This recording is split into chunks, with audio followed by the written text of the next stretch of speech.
is 1 o'clock. It's Achmar Nachman Chavi, the last of our 5-part, and this series is Nirtzah. That's good to end at Nirtzah, the end of the series. Where else are we going to end? Is Nirtzah really part of the Seder? I want to thank Yosef. Always a pleasure. Look forward to having him back again and in the future. And of course, as I'm sure you all know, tomorrow, Tuesday, Wednesday, 11 and 1 for regular shiurim, and Thursday, please God, 9:15 and 10:45. A little bit earlier, Thursday, Erev. I'll be giving the shiur 9:15, and then Rev Yitzchak et Shalom at 10:45 on Thursday morning. And tonight, Mark Shapiro is going to speak tonight, not on Pesach, on the Langer Fair. That's our one non-Pesach shiur this week. So we still, after this year, there's still 7 shiurim left before Pesach. 7's a holy number, so please invite your friends to come. And Yosef, I'm sorry I took away a minute of your time. That's okay. That's okay. We're doing Okay. great. Yeah. No, yeah, thank you so much, Rabbi Kelman. I'm glad you could attend a little bit for this last share in the series. I'm really very happy to have been able to teach this share, and I'm very excited for this last class. Last time we discussed both, I guess, echoes for the yearning for the temple and for the carbon Pesach that are present in the Seder, and then also the yearning that we have in the Seder for the final redemption as well, which gets more apparent as the Seder goes on and you get toward the end. We even started on the topic of Nirtzah because we talked about the first 2 parts of Nirtzah, Chasal Seder Pesach and Lashana Haba B'Yerushalayim, and we talked about how those 2 things came into the Haggadah. What I'd like to do this time is talk about the rest of Nirtzah and the concept of steps of the Seder more broadly. So let's set the scene a little bit here. So you've finished Hallel, you drank the 4th cup of wine, you said your bracha achrona, and now you think, it's been a long night, we did it, it's great, but we're finally done with the Seder. But are you really done with the Seder? Because, as you'll see in pretty much every Haggadah, although we'll talk about some exceptions to this, there's a bunch of songs after the 4th cup. So what are these songs doing here? And I'd like to talk about that. But I'll just say off the bat, we don't really know exactly why there are a bunch of songs in the Haggadah, and we don't even really know why exactly particular songs were chosen, although we know why some of them were chosen.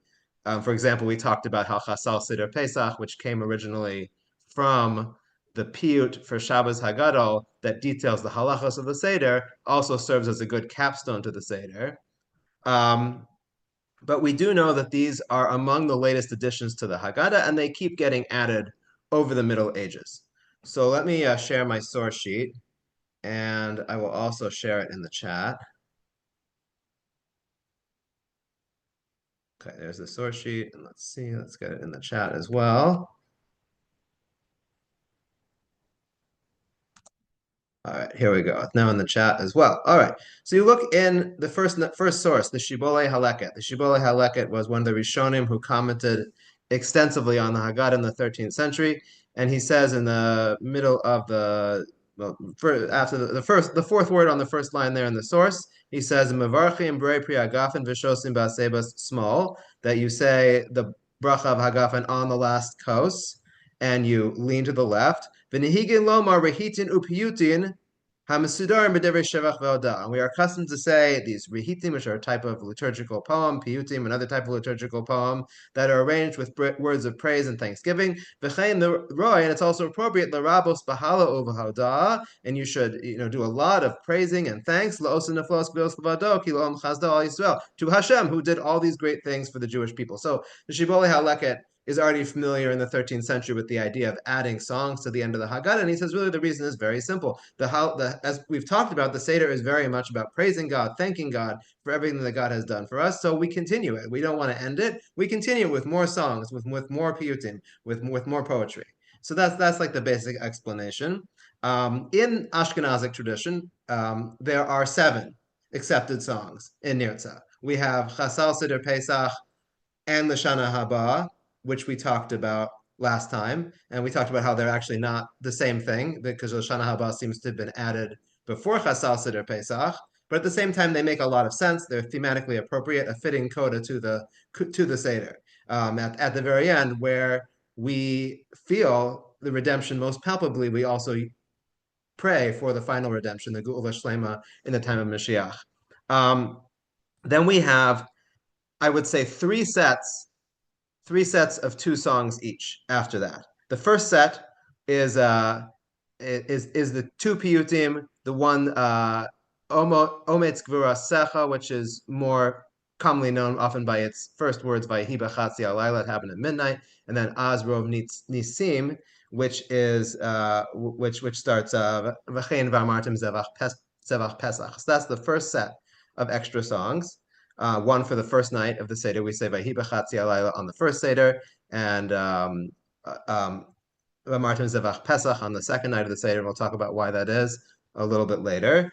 And then we have the second set of songs is Adir B'mlucha and Adir Hu. These are both praises of God and talk about the attributes of God, and we'll talk about those also. And then the last set, which perhaps is the strangest and most enigmatic, and maybe we'll spend the most time on, is Echad Miodea, the counting song of different significant Jewish concepts like the forefathers and the mothers and the Ten Commandments and time for of a pregnancy and things like that. And then we have Chad Gadya, which everyone's familiar with, the song about the goat and all the things that how the goat is eaten by this, which is eaten by this and destroyed by this. But then Hashem comes in the end and seems to set everything right. And we'll talk about what in the world is Chad Gadya doing in the Seder and where it came from as well. I see that there was another class, I think, on Chad Gadya, also in this Pesach series, and I haven't listened to it, but we'll see if there's I imagine there'll be some overlap, but we'll see. Maybe there'll be something new as well. I will also say the order of these songs, these seven songs, they're pretty much standardized. Well, actually, they're not entirely consistent even now between different Haggadahs. So in the Western European tradition, and you can actually see this, many of you might have the Rabbi Sachs Haggadah, and you'll still see this preserved in the Rabbi Sachs Haggadah, that you actually, and this goes back already to the Rishonim, to the Maharam in the 13th, 12th or 13th century. He says that you do Vayhi b'chatzi alayla v'amartem zevach Pesach and Adir b'mlucha before Chasal Seder Pesach on the Shana Haba, and then you do the other, and then the other songs are afterwards. So what happened over here is those were the original songs of Nirtzah, Adir b'mlucha and V'amartem zevach Pesach, Vayhi b'chatzi alayla. Those three were the oldest. Those three are already around, let's say, in the time of the Maharam, and they were originally actually before even the fourth cup. So they were sort of enveloped then in the framework of the Seder itself, which would end with the last cup. But those songs were actually before the fourth cup, and then what happened is that the Bach in source number 2 in the 17th century, he set pretty much the Eastern European tradition, which is going to be to make sure that you only do the songs after you drink the fourth cup. So he says, Kasav Marshal, the Marshal, Shalrais Dema, Shekasav Betov Se Machsorim, Birkas Brei Piagavana Kos Dalet, Achar Azrov Nisim Ometz Gurasecha, that if you see in some of the Machzorim, that it's only it's the fourth cup is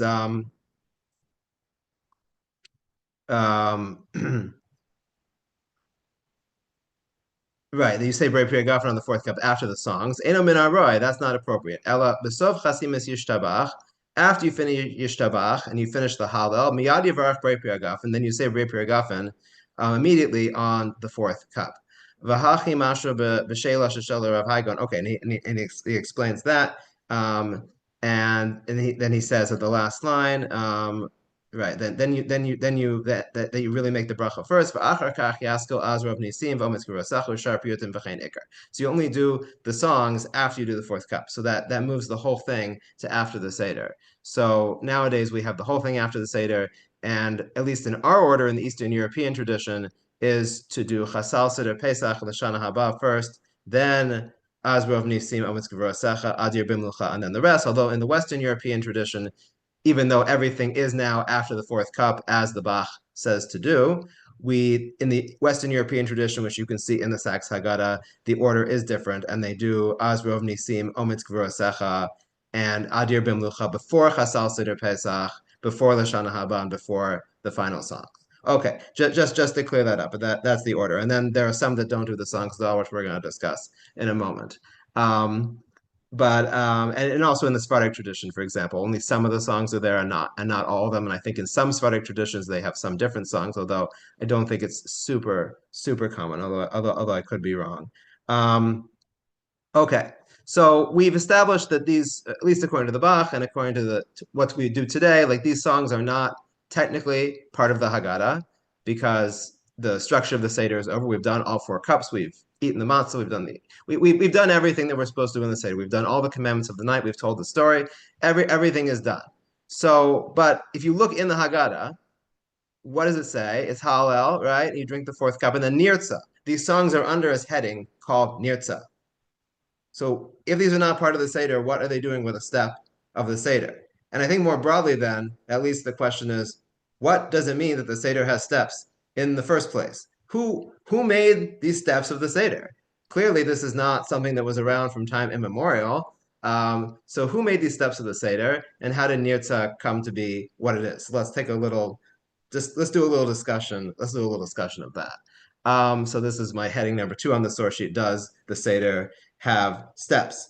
And so I mean, really, what's going on is the Seder means order, and we're used to thinking of it, and we want a guideline to figure out how to do the Seder. How do we make sure that we do everything we're supposed to do in the Seder in order? And it is confusing. Like, there's no question it's confusing. Like, I don't know. I myself, sometimes at the Seder, when I'm leading the Seder, maybe I forgot to uncover the matzahs one place where I'm supposed to uncover it, and I left them covered, or, forgot to raise the cup at the right time, or take the Seder plate off the table, put the Seder plate back. It's actually very confusing. So you really need something to explain to you what all the order is. And already in the medieval period, already very early in the medieval period, Paitanim, these poets composed short poems detailing the order of the Seder and how the Seder should be performed. These poems are mnemonic devices. They're supposed to help you remember the Seder and follow the ritual in the appropriate way. Here I have in source number 3, the most famous mnemonic, and I think this is the only one that most people are familiar with. And in fact, this is the one that is used in all traditions. Nowadays, this is in the Ashkenazic tradition, the Sephardic tradition, the Yemenite tradition, the Italian tradition. They all rely on this mnemonic by Shmuel of Falaise from the 12th century. And you're all familiar with it. Kadesh, make kiddush, orchatz, wash hands, karpas, do the vegetable, yachatz, break the matzah, magid, tell the story, rachsa, wash hands again. For the matzah, motzi, matzah, then you do the matzah. Sometimes some Haggadahs will break that one up too, and they'll say, because there's two brachos. So motzi is the bracha on, is the bracha of hamotzi, which you do first, and then the bracha of al chilas matzah is the second one. Then maror, you do the maror, korech, you put it all in a sandwich, the hillel sandwich, shulchan orech, the meal, set table, tzafun, which means hidden, but we refer to the afikomen, the piece of matzah that we've hidden away. Barech, you say the birkat hamazon. Hallel, you do the hallel, and nirtzah. Okay, what is nirtzah? Nirtzah seems to mean acceptance, but we're going to talk about what exactly is going on over here. So we have to remember that Shmuel of Falaise's poem over here is a poem. So it's going to be poetic. It's going to pay attention to things like poetry. There's 2 words in each sort of phrase of the poem. Sometimes the 2 words describe different things in the Seder, and sometimes they're really describing the same thing. Sometimes there's 2 words to describe one thing. This poem is first found in the Machzor Vitri, which is from the students of Rashi. It does not seem to me that it was in the very early editions of Machzor Vitri, because I think Shmuel Falaise actually lived after the Rav Simcha Vitri, the student of Rashi who wrote the Machzor Vitri originally. And the Machzor Vitri actually has a different mnemonic, which we're going to see in source number 4 in a moment. But it was added pretty early to the Machzor Vitri too, and from there it really spread everywhere else. But let's think about some of the choices that Shmuel makes in his poem. So he has after Yachatz, after breaking the matzah, he goes straight to Magid, telling the story. But arguably, you might say that there are some things that happen before the telling of the story. For example, Halach Ma'anya, the invitation to the Seder, that doesn't really part of telling the story. Maybe you could have made that its own step. Or, for example, even Manishtana, you could argue other questions that set up the telling of the story. You could have said that's its own step. And indeed, if you look in source number 4, there's actually so the Haggadah Shlema by Rav Menachem Kasher, who was like a tremendous scholar earlier in the 20th century, he wrote a lot on Midrash and stuff like that. He compiled a lot of Midrashim, and his Haggadah is really, really, really interesting. Also, he just compiled so many different sources into his Haggadah, and one of the things he does is sets forth 14 different mnemonics for the Seder. Not just the one we're familiar with, but a whole bunch of others. So I've just given you a taste of some of the other ones that he's copied over. So if you look at this other one, in source number 4, which is also in the Machzor Vitri, possibly the original one from the Machzor Vitri. It says, let me just read it a little bit. It says, so he goes back to his house after shul, I guess, Terem, Yochal, before you eat, Mekadesh Alayayin, you do the bracha on the wine, va'osa sidra. Kitikun Rabbi saying, you do the Seder like our rabbis commanded, olam lo yishana misidro, and do not change the order of the Haggadah. So it's very important that we do the order properly. It's just as an aside, it's interesting that like from very early on, everyone's calling this the Seder.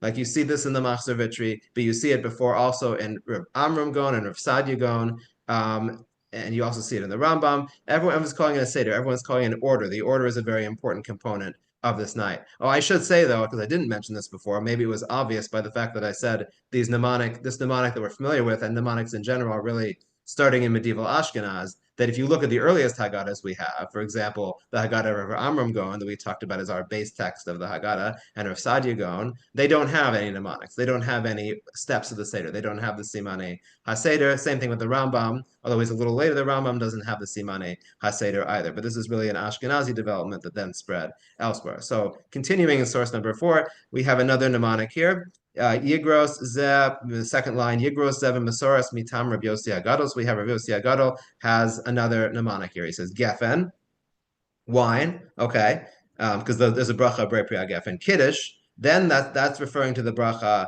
of Mekadesh, the Zman of Pesach to sanctify the day, and then Zman is Shechianu. And the tila, and we're washing our hands for the vegetables. Yirakos, that's the karpas, the vegetables. Adama, because then you have to make the bracha Brei Pri Adama. He has that as a separate step. The taval, and then you dip it. He has that as a separate step. You dip the karpas. Batza, you split the matzah. Anya, you do halach ma'anya. Kasa, you fill the second cup. Vinishtana, and you have manishtana. And then he doesn't discuss the telling of the story at all in this one. And he says Natila, then he goes right to the washing. Shlema motzi, you say bracha hamotzi on the whole matzah, the top matzah. Upros achilas ima, and then you say the bracha of achilas matzah on the piece, the second matzah, the one that you broke originally. In yachatz, well, not called yachatz over here, it's just called batza, which also means splitting. Chasa maror, so lettuce. You take the lettuce and you say the bracha of achilas maror. Taval, you dip that. Karachli talks about korech, making the sandwich. Vasad, then you eat the meal. Batsua, then you eat the other piece of matzah. That's the afikomen, right? It's the other piece of the one that you broke. Maftir, and that's the one you sort of finish up on. Benoto, then you wash your hands again. Shlishi lemazon uruvia lahalo. You have a third cup for birkat hamazon, for benching, and the fourth cup for halal. So it's like an alternate version of the seder over here. It's still the same seder, but a different way of enumerating the steps of the seder. So this paragraph, this one I would say is focused very much on the brachas that we make on different foods and doesn't really have the telling of the rest of the story at all. And this one, for example, has like the third cup, which is not actually anywhere and the third cup and the fourth cup, which is not actually mentioned in the mnemonic we're familiar with. Another thing that our mnemonic does, which I think is interesting, is so we know we have orchatz and rachsa, two different words. We have the washing. Orchatz is the washing before the karpas. Rachsa is the washing before the matzah. Now, he could have used the same word. It's the same action. You're washing your hands both times. You're washing your hands both times. Why did he use different words? Presumably because it's poetry, and he wanted to use two different words that were interesting and slightly different. Now, let's say there was no step of orchatz at all. Let's say just went from kiddush to karpas without orchatz. I don't know that people would wash their hands. The reason we wash our hands is because there was a custom at one point to before eating a vegetable that you would wash your hands. Now this is widely not practiced. Very few people do this anymore, but everyone does it at the Seder. Although obviously there's different customs about that. Some people, only one person does it. for some reason that was my custom, although we don't have a source for it, that only the person leading the Seder would wash their hands for the vegetable. But in any event, it's still something that's practiced, and it's not practiced the rest of the year. Presumably, this is because there's a step that says orchatz, and if there was no step that says orchatz, we probably wouldn't do this. Just like the practice fell out of practice the rest of the year. Now, let's say in the poem, though, in our Simanei Seder, let's say after Tzafun and before Barech, it said Rachatz there. That's my machronim. That a lot of people still do have the custom to wash their hands before benching. So we don't. I think people who do Mayim Achronim will do it at the Seder too, but people who don't do Mayim Achronim don't suddenly start doing it at the Seder, as far as I know, because it's not mentioned in the steps of the Seder. But what if it was mentioned in the steps of the Seder? Let me show you the source number 5 over here. This is from the Leket Yosef from the 15th century, one of the ones mentioned in Rav Kasher. He has over here a similar mnemonic, but slightly different. He has Kiddush, Rechitza, washing the hands, Yirakos, the vegetable, Cholek, break the matzah, Keha, do halach ma'anya, Mozeg, pour the second cup, Haggadah, do the Haggadah, Birkas Yayin, say the bracha on the second cup, Natila, wash your hands for the matzah, Hamotzi, and then matzah, Latich, which I guess is the maror, Kricha, the sandwich, Afikomen, do the Afikomen, Mayim Achronim, do Mayim Achronim, do the washing before benching, Nevarach, and then bench. So this mnemonic specifically mentions Mayim Achronim, while ours does not. Now, one might imagine if this mnemonic had been the one that was accepted, then maybe we would all do Mayim Achronim with the Seder. So it's very much dependent on the fact that the poem doesn't say it. And with that, I'd like to talk about the last portion of the poem, which is, I think, the main focus of this year, which is, so it says at the end, Hallel Nirtzah. So what is Hallel Nirtzah?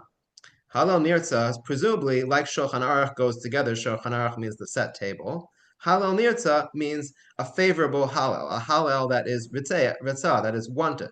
So it's really one step. It's that it should be a favorable Hallel, kind of like what we see in source number 6. In another one of these simanim from the Abu Daham, who lived in the 14th century, he writes at the end there, he says, the last two words of his mnemonic in source number 6, Hallel beditza. You should do Hallel with song, with joy. Beditza would be with joy, right? So it's a joyous Hallel. The Hallel beditza means a joyous Hallel. So it's the same thing with Hallel Nirtzah. It's not two separate things. It's a favorable Hallel.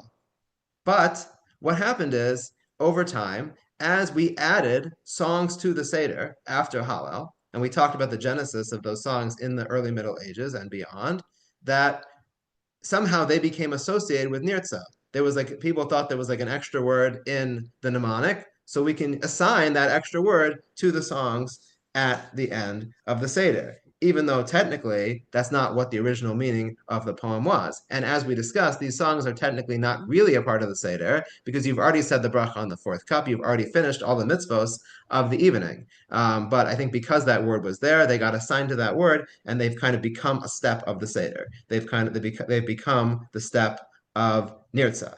And I think what we see in this whole analysis we've just done is that this mnemonic, this poem of Shmuel Falaise, which became so widespread, may have originally have been descriptive of the Seder, but it became, in a way, prescriptive of the Seder of what you should do. And that's why, as I said, we do orchatz, and that's why we don't necessarily do Mayim Achronim. And that's why Nirtzah has become a step of the Seder, that these songs have become entrenched in the Haggadah, I think in part because they've been assigned a step.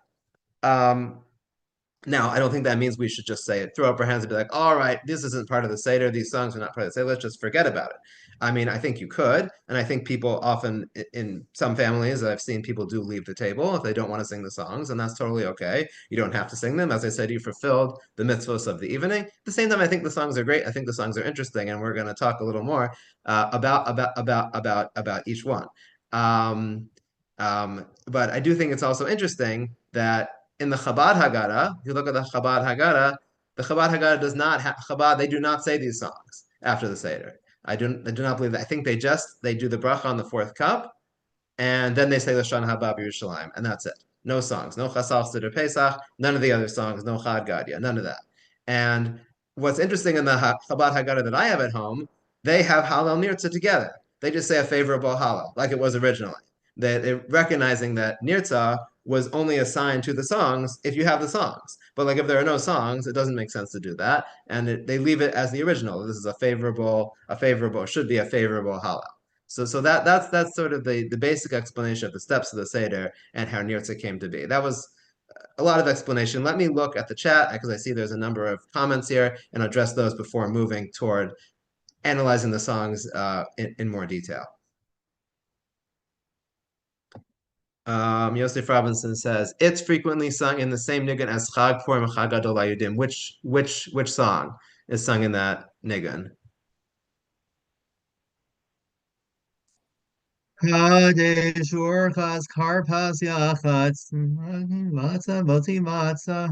I actually haven't heard that one before. I mean, I think the most common nigun I've heard is like Kadesh Orchatz Karpas Yachatz. Maybe people are familiar with that one. My family actually we do a different one based on a tape from the 70s that we had. That I had growing up. I mean, I wasn't born in the 70s, but I was born after that. But still, that was the tape that we had, and that's the one we use. It actually goes like. Kadesh Orchatz Karpas Yachatz Magi.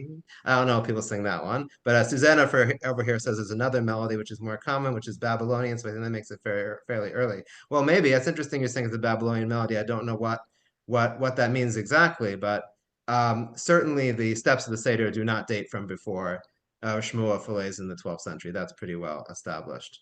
Larry says halach ma'anya could be part of yachas. Explain why we break the matzah. But yeah, certainly, and I think that's what we do. I mean, I think that makes sense. Also, I was just saying that it's possible also to have them to separate them. Okay. All right. So let's talk a little bit about the individual songs. Part 3 over here on the source sheet. So we talked about, okay, Az Rov Nisim is the when we say on the first night, it begins with V'chein Vayihi B'chatzi Halayla, Az Rov Nisim V'fleis B'layla, Rosh Hashmor Zeh Halayla. Many miracles were performed long ago at night.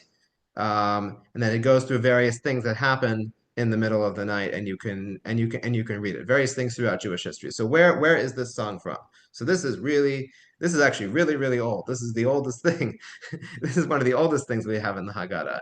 And one of the oldest piyutim, in particular poems that we have. This is actually from the poet Yanai, who lived in the 5th to 6th century in the land of Israel and was part of the flowering of piyut that happened in the land of Israel in that time period. And I talked about this actually in my Seder class for those who were there, but I'm sure many of you were not necessarily there. So let me talk about it a little bit again. This poem was not written for the Seder. This poem was written as what's called a krova.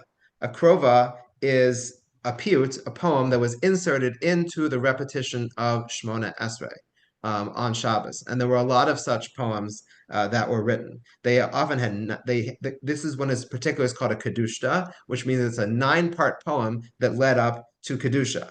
And there were so many of these kedushtot that were written in this time period, although we really do not say this stuff anymore. The Babylonian had the academies in Babylonia and during the period of the Gaonim had extensive opposition to piyut and the expansion of piyut and putting piyut so much into the regular Shmona Esrei, into the middle of the repetition of the Shmona Esrei, especially if it replaced some of the words of the Shmona Esrei, which was indeed the practice in Eretz Yisrael early on.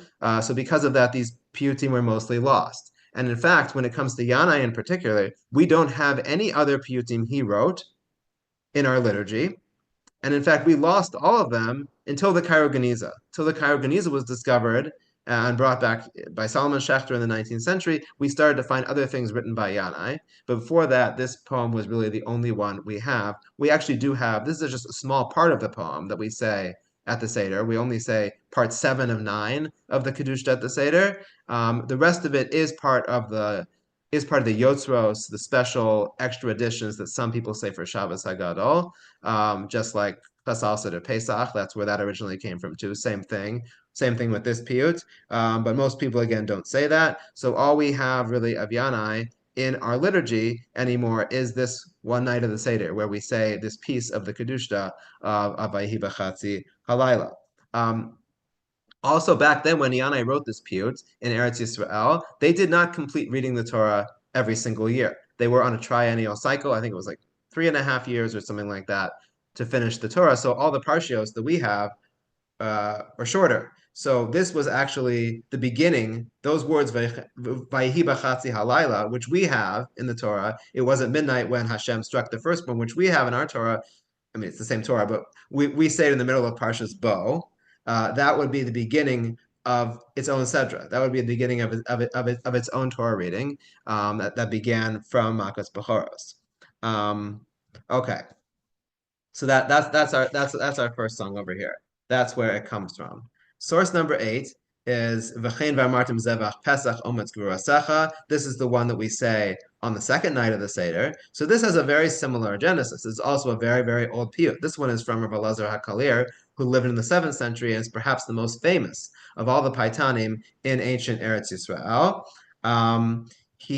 We still, unlike Yaneh, where we don't recite much of what he wrote other times of the year, for Rabbi Elazar Kalir, he's all over our Siddur. He wrote the Hoshanos, most of the Hoshanos, for example. And particularly, he wrote a lot of the Kinos, like the whole first half of the Kinos that we say in the Ashkenazi tradition on Tisha B'Av were written by Rabbi Elazar HaKalir. He's known for particularly difficult words, for coining new words, for very interesting flares of poetry, things that are very hard to understand, and certainly this one we say at the Seder is no different. And I'm not going to go through the complexities of it, but I will just say that this piyut was also a krova. This was also something that originally Rav Elazar HaKalir wrote for the Chazan to say in the Shmona Esrei. And it was written for the triennial cycle parsha that began with the words Shor o Kesev Ki Valed, when a ox or a sheep gives birth, and then you have to do when you have to redeem the firstborn animal, and then that goes into the discussion of the holidays, Pesach and all the other holidays, and this is indeed our Torah reading that we do on the second day of Pesach, as well as on many other Yomim Tovim. But originally it was its own separate Sidra, it was its own separate Torah reading in the triennial cycle. But based on this explanation, we can understand why we say this on the second night of Pesach. Because at least in our tradition now, the Torah reading for the second day of Pesach, it begins Shor Kesev Ki Yivaleh. That is the Torah reading we use, the one that goes into the discussion of all the Shalosh Regalim. So it makes sense to use a piyut that was written for that parsha on the second night of Pesach, right before we're going to read this section in Shul the next morning. So that's why that one is there. Okay. Next, we finished our first set. We're going to go into our second set. We're at Adir B'Mlucha. Adir B'Mlucha seems to have been, we already see it in Haggadah starting as early as the 13th century. I think the other two songs, let's see, what did I say? I think they were the songs that we just talked about. I think they got added to the Haggadah already. As I said, they were very old. When did they actually get added to the Haggadah? I think I wrote this down, but I might have forgotten where I wrote this. All right. I'm not sure. I think it was around. It was a little earlier though than Adir B'Mlucha. Maybe already by the 12th century, those two songs were added. Adir B'Mlucha got added to many Haggadahs around the 13th century, and this one is the one that's praising Hashem's attributes. He says it begins Kilo Na'eh Kilo Ya'eh. For him it is fitting. For him it is right. Adir B'Mlucha.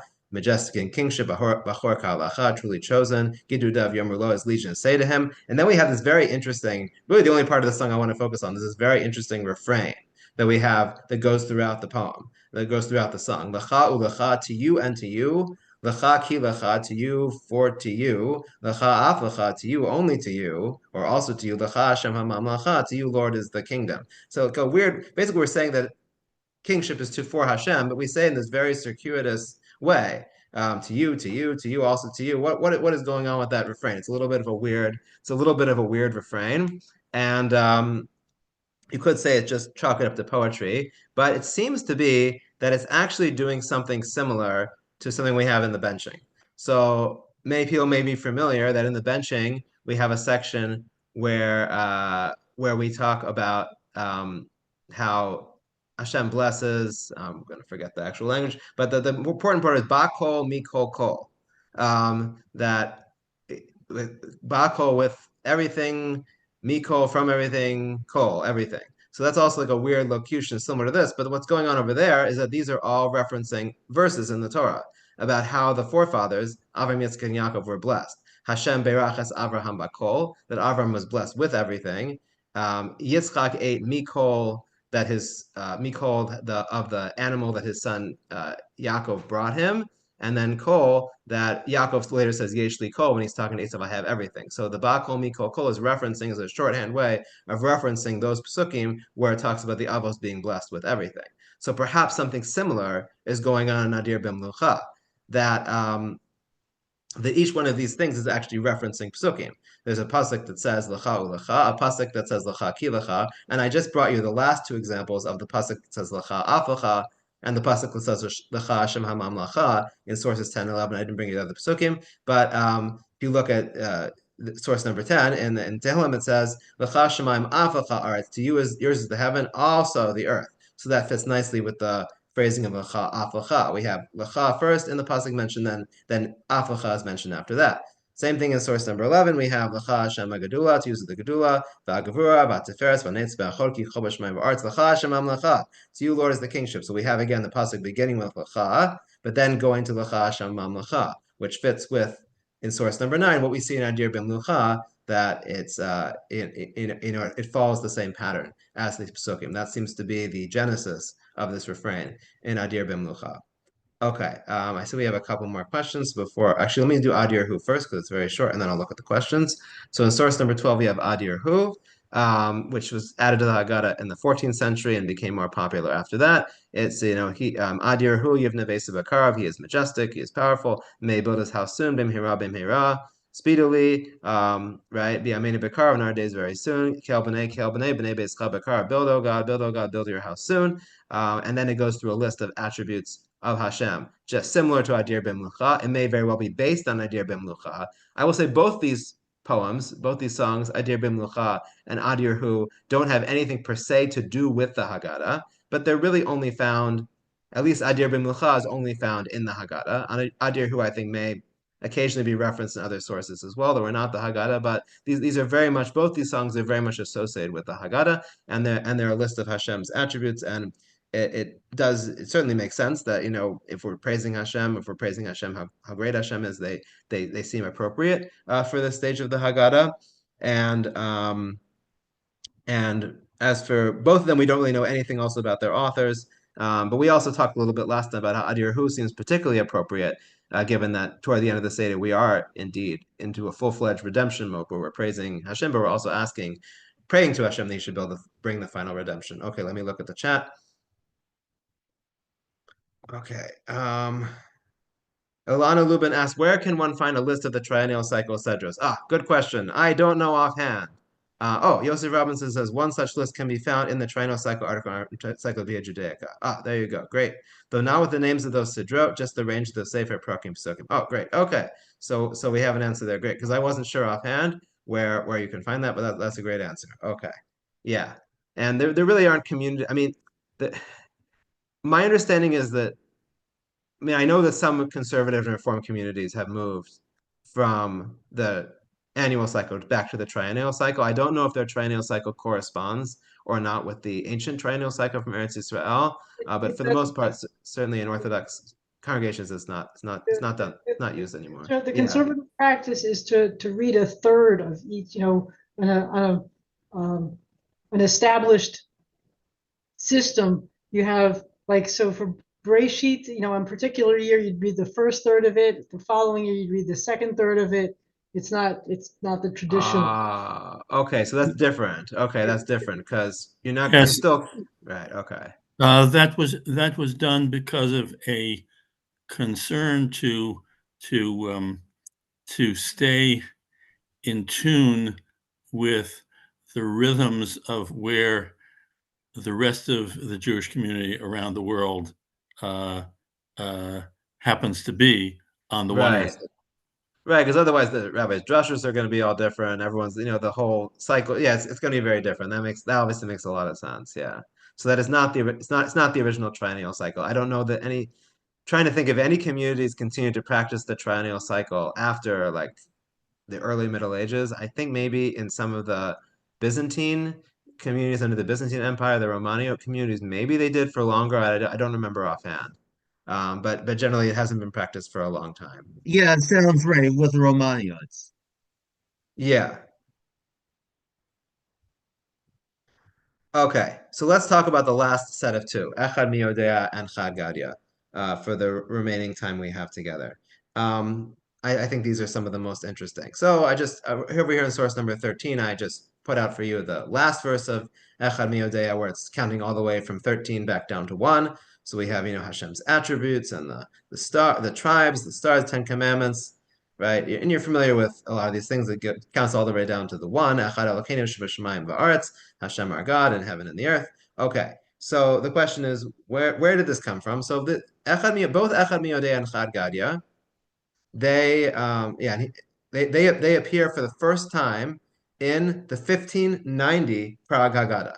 So that's really late. These are perhaps the latest. Echad Miodei and Chad Gadya are the latest things that became accepted to the Seder, latest major pieces that became accepted to the Seder, as far as I know. There are like little changes here and there that, in parts of Magid, for example, that happen after that. But in terms of major additions to the Haggadah, I think these two are the last. And when they're printed in the 1590 Prague Haggadah, they both have Yiddish translations next to them because that was the lingua franca of the time in that area of the world. But the question is, where do they come from? Are they originally from the Haggadah, or are they originally from somewhere else? But we do not have them printed anywhere before that year. Okay, so a few years ago, I was listening to one of my favorite a cappella groups called Home Free on YouTube, and I generally don't listen to the Christian music, but this one happened to pop up. It's a song called "Children Go Where I Send Them," which is originally an African American spiritual. It's like basically a gospel song. And if I put over here like the last verse in source number 14, and I think you can see there's a certain similarity to Echad Miodea in the way the lyrics work here. You got like it goes something like children go where I send thee, how shall I send thee? And then it goes through the list of things like I'm gonna send thee 12 by 12, 4 for the 4 that stood at the door, 3 for the Hebrew children, counting all the way down to 1. Their 1 is different than our 1. It's not Hashem, but it's Jesus. But in any event, this is a really similar type of structure. One of the things is even the same, 10 for the 10 commandments. So I began to wonder, of course, when I first heard this, like, maybe this seems awfully similar. What's going on over here? Is this song the original, and then like Echad Miodea comes from it? Like what's the story? What's the story over here? And the answer is we don't know. But I will say this: I did some research on this, and various Haggadahs and scholars talk about this. And there's so many of these types of songs. These are not the only two examples. Echad Miodea, Children Go Where I Send Thee are not the only two. That they're in so many cultures and so many languages. There are similar types of counting songs. Some of them religious, some of them secular. And if you think it's a lot already there, wait to get the Chad Gadya, because then the parallels get even more intense to other songs. There's an Israeli writer who wrote an article named Uriel Ofek, and he said, it would not be an exaggeration to claim that there isn't a nation or language that does not have a fable, rhyme, or folktale with some Chad Gadya-like format or content. So source number 15, I just put Chad Gadya here, but if you look in source number 16, this is a song that maybe it's familiar to some people, the house that Jack built. So it's in a similar format to Chad Gadya, like this is the house that Jack built, this is the malt that lay in the house, the rat that ate the malt, it's the cat that killed the rat. Okay, so you have the dog, you have a rat, you have a cat. Some similar animals over here. At least the dog and the cat are similar. But anyway, okay, so there's some similarity already in that one. But here's one in source number 17. This one, when I read it, I was just floored because whoa, like what is going on with this comparison? This is something that was I found in an article. It was transcribed in 1905 by a folklorist, a famous American folklorist by the name of William Wells Newell. And Newell was interviewing various people about their traditions of songs that sounded like Chad Gadya. So he was interviewing some woman in New England, I think, who had been born in the early 19th century. And she remembered the song from her childhood. So this one goes back at least to the early 19th century. I want to read you just a little bit of it so you can see the parallel to Chad Gadya. It's called Kid Do Go. As I was going over London Bridge, I found a penny halfpenny and bought me a kid do go. Okay, and then by the end, over here, you get to this part after the break over here. Went a little further and found rope. Rope do hang butcher. Butcher won't kill ox. Ox won't drink water. Water won't quench fire. Fire won't burn stick. Stick won't beat kid. Kid won't go. No, by the moonlight, it's almost midnight time. Kid and I were home an hour ago, so the hour and a half ago. So the plot is different about what's going on, but the animals are like all the same. The animals and things are all the same. You've got the butcher, the shochet in Chad Gadi. You've got the ox, the Torah, the shore. You have the Maya, the Mayim, the water, the Nura, the fire, right? The chutra, the stick, the Gadya. It's all the same. It's just like you see these things, you're like, whoa, like how could it be that these things are not based on the same thing? So what came first? Scholars have from the early 20th century, scholars have been very interested in figuring out, or actually even the 19th century, like who came first. So just as a basic introduction to this, and there's been a lot written on this, is that the early scholars tend to think that Chad Gadya was adapted from Christian or other non-Jewish songs.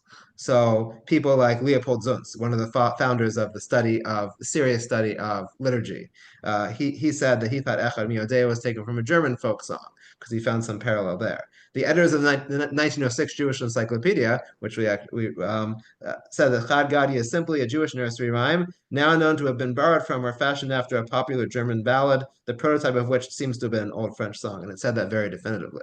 Even in 1960, Neil Goldschmidt, who was one of the real scholars in the previous generation of Jewish liturgy, he said the parallels prove the songs did not come from a Jewish source, but rather took non-Jewish ideas or even Christian ones and adapted them. One gets the impression from these early writers who are saying this that they're a little uncomfortable with Echad Miodeh and Chad Gadya being in the Haggadah. They're like, this is strange that we have like these nursery rhymes in the Haggadah. It must be these are not Jewish, but they must have come from other sources outside. Otherwise, they wouldn't have made it into the Haggadah. Now, you definitely see, I think for sure, that people were uncomfortable with Chad Gadya. And I'll just give you an example of this. This is just a great source. In source number 18, Chaim Yosef David Azulai, the Chida who lived in the 18th century, he's asked this crazy question. Sha'alta mimeni, I was asked for me, Echad Shahayim Sloses al Pias Chad Gadya. There was someone who was mocking Chad Gadya, Sha'omim Ba'ari Ashkenaz, Leo Hitzkadesh Chag. It's said on Pesach night in the Ashkenazic lands. Upara Pi V'kam Acher Mechavura V'nido. And once he opened his mouth and ridicule, someone else got up and excommunicated him. And he's being asked, is this excommunication valid? This person who complained about Chad Gadya, and then someone else got angry and excommunicated him. So is this valid? And he says, tshuva. The answer is, kol ki aynos b'shuta levana. It's very simple. Ki enosh zeh zad v'yahir lots mislo seitz alma shenagar avos alfi yisod b'aripon v'ashkenaz abizrayu asher lefnim b'Yisrael gedol om k'disho yon v'dor v'chachamav. He's complaining and laughing, and he's making fun of something that's been said by generations of Jewish people in Polish lands and elsewhere. And lots of great sages said this. V'od hayom lo alman Yisrael kam v'kam roshei yeshivos. All these Roshei Shivos and great people, they all say this poem. And this wicked person is laughing at something that people have been so accustomed to.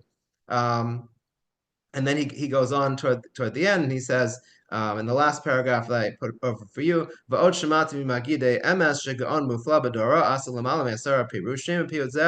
someone who was an extraordinary genius had 10 different explanations for this. Pardes, in this code of interpretation of Pshat, Remez, Drash, and Sod, like 4 levels of interpretation. Pirushim Nachmadim, Metukim, very nice explanations. Vein Savik, this is not an empty thing. Chad Gadya is not an empty thing. Kuvar noda tokef gedolas piyod Ashkenaz hem yusad ma'achach mamitis kasher dir bekasher ben Arizal. And we already know that the Arizal, or Yitzchak Luria from the 16th century, talked about how holy the piyutim, the poems of Ashkenaz are. And in fact, the Arizal was one of the people who really resuscitated in the Sephardic lands, for example, some of this poetry. He was particularly fond of the poetry of Elazar HaKalir and others. But you see how the Chida is so strong against people who complain about Chad Gadya and say that it's silly. But what this tells me also historically is that people were saying that Chad Gadya doesn't really seem to belong. People were somewhat uncomfortable with Chad Gadya. And the way the modern scholars solve this is they said, well, don't worry about it too much because it must be a graft, an external graft from non-Jewish sources, and it's not really originally Jewish. So that's what scholars said for a long time. And then people started to realize that, wait a minute, maybe this isn't right. Because what's really interesting is that we start to find Echad Miodei and Chad Gadya. When people look at other texts, they start to pop up in interesting places. Already in the late 18th century, Rav Yedidia Teowile, who was in Prague, he had a commentary on the Haggadah called Marba L'Saper. And he wrote, and this is kind of a weird locution kind of, but he said he had heard of a 14th century manuscript containing both poems, making it a couple hundred years older already. Now, this is what we technically call in legal terms hearsay. He didn't even see it. He said he had heard that it was written in some other book. But it's interesting that he had that tradition already back then. We also have found Echad Miodei in a booklet of songs for Sukkot from Avignon in France. There's a volume in 1757 from Amsterdam that says that Echad Miodei was also sung at weddings, Jewish weddings in Senegal and West Africa and Cochin in India. The Inquisition in 1678 in Spain from Majorca said that Echad Miodei is a banned Jewish catechism. It's something that people should, if you know the Inquisitors see, they should be suspicious of people Judaizing, of people trying to return to Judaism after they had converted to Christianity. Scholars have even found fragments of Echad Miodei in the Cairo Geniza, and there it contains a refrain of Shema Yisrael. Now, none of this actually proves that it was written before 1590, because the printed sources that we found are newer than that. And even in the Cairo Geniza, not all the material in the Cairo Geniza is really old. Some of it is newer. It was collected there for a very long time. But the point is that scholars today think it cannot be that Echad Miodei just appeared in 1590 in the Prague Haggadah and then spread to these other places, because some of these places, like Cochin, Senegal, they're just so far away. It seems like, and this is like, these were Echad Miodei had a Yiddish translation beside in the Haggadah, and these other places didn't. It was clearly, it seems to have been put in there from a pre-existing tradition, a tradition that existed all over the world, that this song was something that you sang. And even for Chad Gadya, we don't have as much information on it, but scholars have actually found manuscripts of it that predate 1590. For example, in source number 19 over here, I took this from the Shechter Haggadah by Dr. Joshua Kolb. He has a piece of the old manuscript that was found of Chad Gadya. This version of Chad Gadya is different. It actually makes a lot more sense. It talks about the dog eating the goat in the first line instead of the cat, because do cats really eat goats? And the cat doesn't come in till the end. If you look at the end in the bolded part toward the end, it says that the ox, the rope came, a yitra, akter Torah, and tied up the ox, a deshasamaya that drank the water, asa achbara. Then there's a mouse, va'achal yitra, and that ate the rope. Asa shunra. Then the cat comes va'achal achbara and eats the mouse, which makes a lot of sense, and it's actually incomplete. The manuscript is incomplete. It doesn't say what happens in the song after that. But the point is, and this manuscript seems to have been from the 15th century. That's when it's dated to. So it seems that, again, it seems almost certain that the original Chad Gadya is not from the 1590 Prague Haggadah, but actually goes back before that. And once we see that, we already have versions of these songs that are at least a couple hundred years older than the printed version, one might suspect that these songs go back even further. And in fact, what's interesting is if you look at the non-Jewish versions of the songs, they don't seem to be as old. We don't have printed versions of them that predate any of the printed versions we have of the two Jewish versions. So one then might go, and some scholars have done this, they might go back the other way and say, oh, it must be that they borrowed it from the Jews. That, like, children go where I send thee. I even listened to a podcast when I was researching this, and the podcast said that it was talking about the history of this song, of this gospel song, "Children Go Where I Send Me," and it said the origins. It just sort of stated matter of fact, the origins of the song are in the Passover song "Echad Miodei."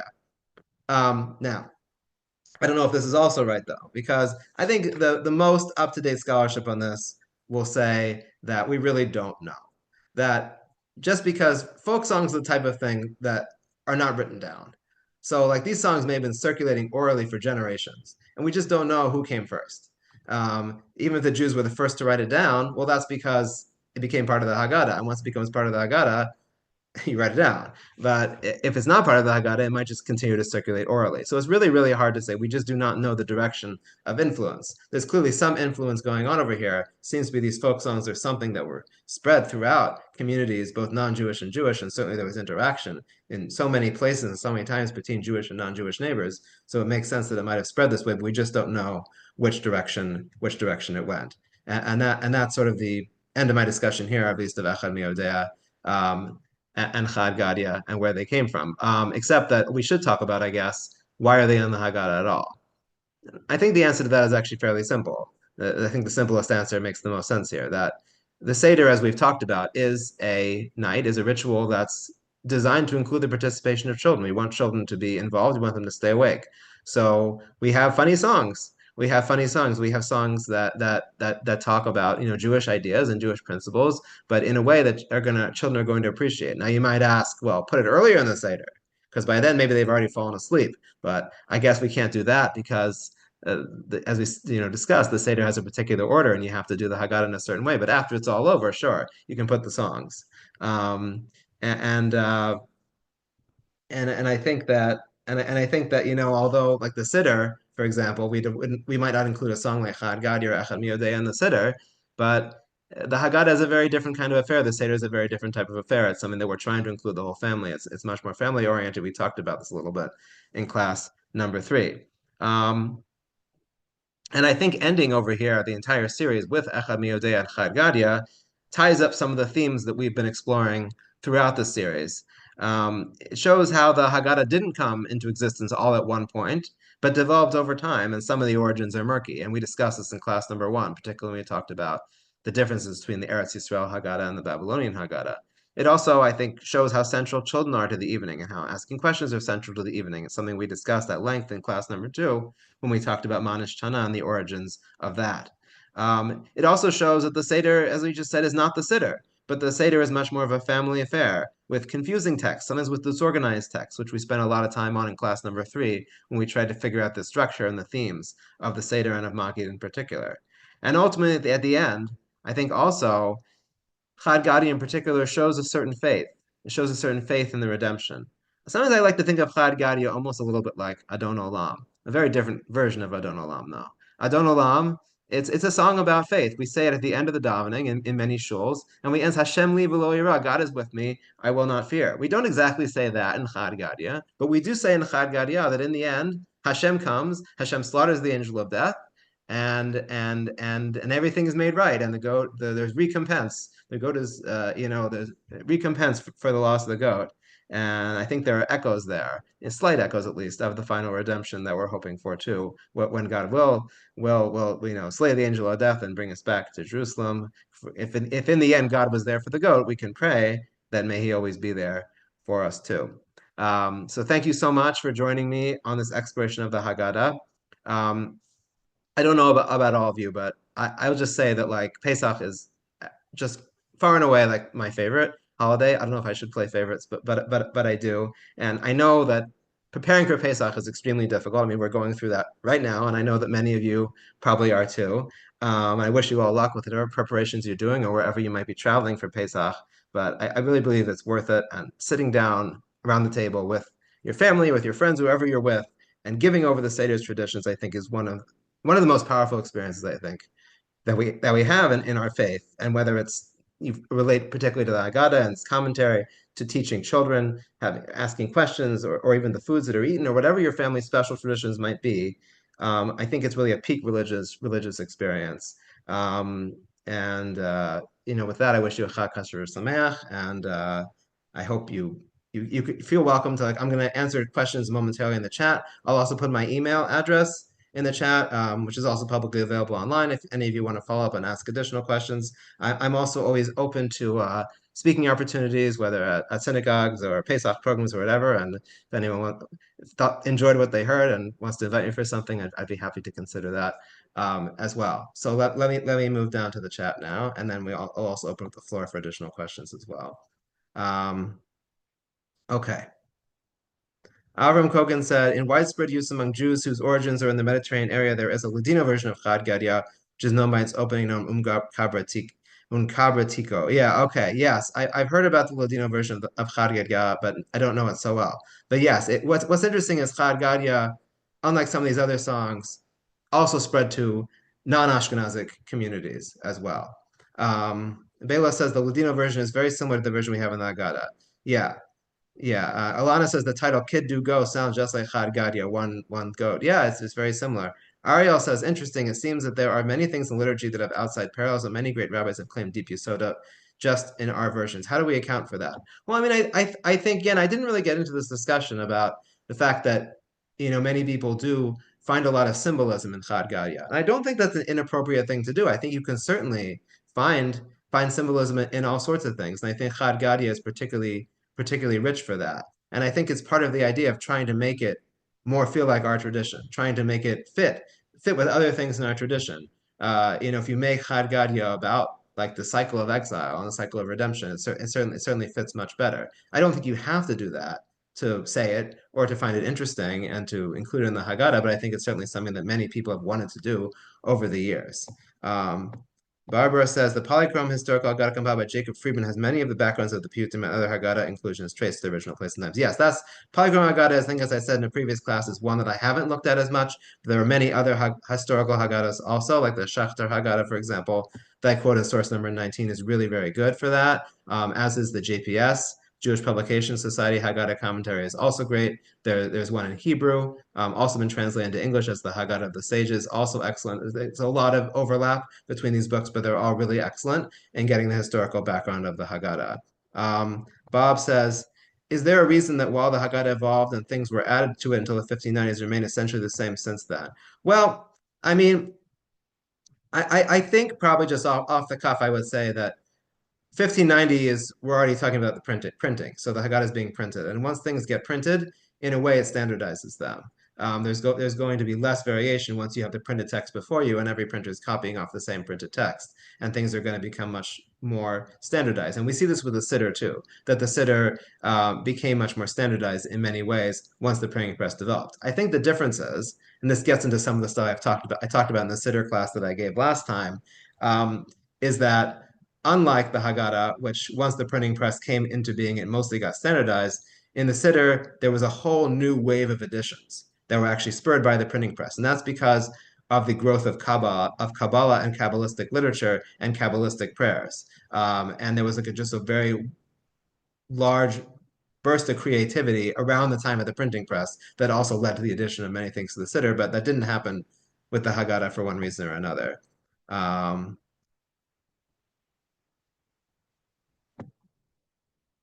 Asher says, we took the tune of A Christmas Carol and adapted it to Echad Miodea. Yeah, so I'm thinking I'm thinking this year of using the tune of Children Go Where I Send Thee for Echad Miodea. I don't know. I don't know if it's appropriate. You can tell me what you think. I don't know. I can teach you the other one, though. Okay. Well, it goes great. I was Okay. teaching my grandchildren over Shabbos. Oh, okay. Yeah. So I also put my email in the chat if people are still here, if you want to contact me at some point later. That's a good way to reach me. Again, thank you so much everyone for attending. What about the custom of saying Shir Hashirim after Chagadia? Right. Yes, I didn't talk about that. So yes, there has become a custom which I guess has become somewhat widespread. I feel like I did it for a few years back when I was a little younger and just been in yeshiva in Israel for the year. I was my brother and I would sit and do it after the Seder. But I suspect, I think that it's a Kabbalistically influenced custom. To Shir Hashirim in general, obviously is part of Tanakh and is very important, but it takes on additional importance in the age of Kabbalah. So I think that's probably when that became something. And I mean, it also makes some sense. I mean, on a couple of different levels. I mean, Shir Hashirim is really the epitome of like the way it's been interpreted allegorically, at least the epitome of the love song between Hashem and the Jewish people, which seems very appropriate after that sort of that peak religious experience of the Seder. And also, I mean, Shir Hashirim then is also read on Pesach. As the Megillah that's read on Pesach, so it fits there also. Can I share a personal memory? Sure. Yeah. So, with regard to Adirhu, my mom sometimes sings something because we had an ancestor in Germany who was, I think, in an old age home near I think in Frankfurt near the place where the Seder was. So they were telling him to get back to the old age home before the gates closed. So they would say, his name was Maron. Maron mach und Maron mach. Sonst macht der Verwalter gerade. You know, so that's like a personal way of, you know, passing on memories of the Frankfurt of old to the tune of the liturgy. So I find it very meaningful personally. Yeah, no, that's very wonderful, and I do think the Seder is such an appropriate place to do that. I think the Seder where where everyone's together, often people from the family are together, like it's really and it's just it has such a great scope of history that we sort of start from the redemption from Egypt, but go all the way to present times, and the final redemption is such a great place to talk about family history and to talk about family traditions and to preserve those traditions, and I think that's part of what makes the Seder so special. So thank you for that, Ariel. I feel bad for Israel, the people in Israel, that they have one Seder. Oh, well. I don't like going to, I know it's a terrible thing to say, but it's one Seder. It's really like I say, okay, I need the next Seder for more things. So really, for me also, I didn't know what you said, this series. I only heard this class from you. The 4 series are in the whole Pesach series, or it was before that? Yeah, so I did. So this class had 5 parts. 2 were part of Torah in Motion's Pesach series, but there Right, were I had 3. the 2 from the Pesach, from the Torah in Motion. The other 3 were from before? Yeah, I'd been doing it the previous week, so I've been doing this on Monday at 1. But you can look back, and if you want to listen, they're all on YouTube. When you go to look back at them, is there like a YouTube? Can you share with us the YouTube channel? Well, Torah in Motion has like a YouTube channel. I can try to put that in the chat And that's also. where they- Yeah, let's see. Let me put that in the chat. It's also very good because there was a class before this, I think Rebecca Siegman, something like that. I don't know her name. Somebody did a class and went through what the Gadis stand for, like the different. Oh, okay. And it really was very nice. And I said, I can't wait to talk about this at Chad Gadya because everybody's running to go to sleep. Yeah, yeah. So yeah. I feel the same way about this, but hers was also very good because it made us, be able to maybe keep the kids up, the adolescents up longer. Right, yeah. So I put the link to YouTube, to the Torah in Motion channel on YouTube, which has there's so much good stuff on Torah in Motion. I remember, I think Torah in Motion, I don't know, when did they start? They started like 2008 maybe or something like that. It was a long time ago. And I remember Mark Shapiro, I think, started already giving classes for them back then. I remember when I was like in college, toward the end of college, like I discovered it and I was like, this is great stuff. So I'm always feel very privileged to be teaching for it now. But yes, my entire series is there, and if people are interested also, you can look at my other series that I've done for Torah in Motion. I did one on the Siddur. I've done one on different modern Siddurim also, and yeah. Where do you live? I'm in Silver Spring, Maryland. You're in Maryland. Yeah. Okay, good thing about Zoom. Yeah. There was a I can't hear you, have the earphones on. there was a shir about the connection of Shir Hashirim to the Haggadah that was given by I think it was Benny Gesundheit, but I'm not sure. Oh, great. Okay, yeah. Maybe I'll check that out. But yeah. Yesterday, last evening. No, thank you. Okay. I didn't hear it. Do you know Yoni Spicer in Silver Springs? Yes. Yeah, he lives down the block from me. He's my daughter-in-law's brother. Oh, very nice. My daughter-in-law and son in New York. Their brother. Okay. If I remember, I'll tell him. And the in-laws are arriving Wednesday. Oh, okay. There's somebody here wrote that as a person who moved to Israel, I'm very happy with one. Well, I mean, I think there are definitely 2. I feel both. I feel both, to be honest. Like, I think that I love having a second Seder because I can sing some different tunes for songs. If I have 2 tunes, I can do one of them at the first Seder and one at the second. At the same time, it's a lot of work and it is very tiring, and you kind of do feel I feel a little bit less steam at the second Seder personally. Well, not me, because then we get to be with our grandchildren longer. You don't have Oh, okay. It's No, I very, don't have grandchildren. it's really nice. You get to really talk to them and see them and do things with that. It's great at the Seder. It's just Mhm. a different thing. Yeah. All right. Any further comments? Otherwise, we'll end this off. I have a set of masks for Haggadah. I don't know if anyone else has them. The kids all put on the masks and make the animal noise of the mask that they have. Oh, that's cool. I like that. I think we did animal noises one year, no masks, but just the noises. Yeah, which is Animal fun. noises. They love the mask. Noises. We Yeah, do it every year. Everybody's sitting wherever we are and just listening to us and try to join with us because they're starting to laugh every time we did certain nigun. Yeah. And if you haven't heard it on YouTube, you can go on YouTube also. You can listen to Shulam Lemmer, the Chazan. He has a version of Chad Gad Yaf, which is very, very funny. A lot of funny, kind of funny noises in the middle. Yeah. All right. Thank you. Yeah, thank you, everyone. Have a Thank Chag you. Sameach. Can't go on anymore. Thank you. And have a Chag Sameach. I'm wishing I made Chag Sameach. I can't go on anymore. I have meetings all day. Till I leave. Bye. תודה רבה. Chag Yeah. Sameach. Thank you very תודה much. רבה וחג שמח. Yeah, Chag Sameach, thank you. Enjoy wherever you are.